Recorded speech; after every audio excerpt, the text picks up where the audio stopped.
Hello माँ। हाँ बेटा। माँ प्लीज विदाई करा लो यहाँ से मेरी। कोई बात है क्या? मैं यहाँ रह रह के थक गई हूँ। क्या बताऊँ आपको, ना इनके घर में एसी है ना कूलर है, सारा दिन गर्मी में रहना पड़ता है। यहाँ तक कि रोज रोज गर्मी में खाना भी बनाना पड़ता है। अब मैं ये सब और नहीं झेल सकती माँ। तो बात करवा अपनी सास से। ठीक है, मैं अभी बात करवाती हूँ। माँ जी। हाँ बहू, मम्मी बात करेंगी आपसे। हेलो।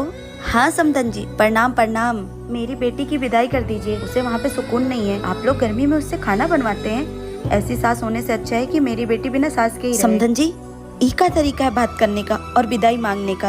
एक तो आप पूरे 1 साल बाद फोन करके विदाई मांग रही हैं और वो भी इस तरह से।